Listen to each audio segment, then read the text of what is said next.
అందులో టైం దేవుడికి ఇవ్వాలి కదండి, దేవుడు ప్రార్థనలకు ఇవ్వాలి కదండి, దేవుడి సన్నిధికి వెళ్ళాలి కదండి.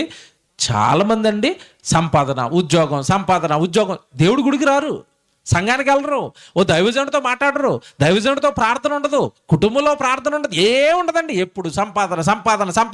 ఏం చేసుకోవడానికి?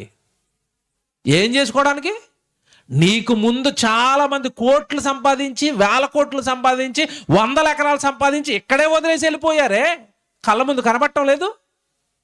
దేవుడికి ఇవ్వాల్సిన కాలాన్ని ఎందుకయ్యా దొంగిలిస్తున్నావు? దేవుడి సన్నిధిలో ఉండకుండా, దేవుడి కొరకు బ్రతకకుండా, దేవుడి సన్నిధిలో ఉండి పాటలు పాడకుండా, దేవుడి సువార్తకి సేవకుడు వెనకాల వెళ్లకుండా, సంఘంలో ప్రార్థనలో ఉండకుండా ఎందుకు వెళ్ళిపోతున్నావు? లోకంలో సంపాదన ఏం చేసుకోవడానికి? ఎంత బారాసాడు చూసారా? మీరు వేకువజామునే లేచి చాలా రాత్రి అయిన తర్వాత పండుకొనుచు మీ కష్టార్జితమైన ఆహారం తినుచుండటం మీకు అది ఏమన్నాడు? మేలు అన్నాడా, వ్యర్థం అన్నాడా? వృధా. దేవుడు లేని బ్రతుకులు వృధా, దేవుడు లేకుండా సంపాదన వృధా, దేవుడు లేకుండా నువ్వేం చేసినా వృధా.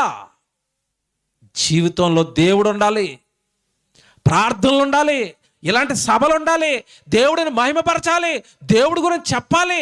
దేవుడిది జీవితం అని ఘంటాపదంగా గ్రామం ఆశ్చర్యపడిపోయేటట్టుగా నువ్వు బ్రతికితే నిన్ను బట్టి మరొక కుటుంబం, నిన్ను బట్టి మరొక కుటుంబం, అలా కుటుంబాలన్నీ దేవుడిలో బలంగా ఉంటే, సంఘము బలంగా ఉండి అనేక ఆత్మలకు నిలయంగా మారుతుంది ఆ సంఘం. ఆ సంఘం బలపడాలి అంటే నీ కుటుంబంతోనే ఇది ప్రారంభం అవ్వాలి. నువ్వు బలంగా ఉండాలి, నీ కుటుంబం బలంగా ఉండాలి. ఏమంటే ప్రతి కుటుంబం నెలకొకసారి గ్రామం మొత్తాన్ని కూర్చోపెట్టి అలాంటి కృతజ్ఞత కూడికలు ఎడితే దేవుడికి మహిమ.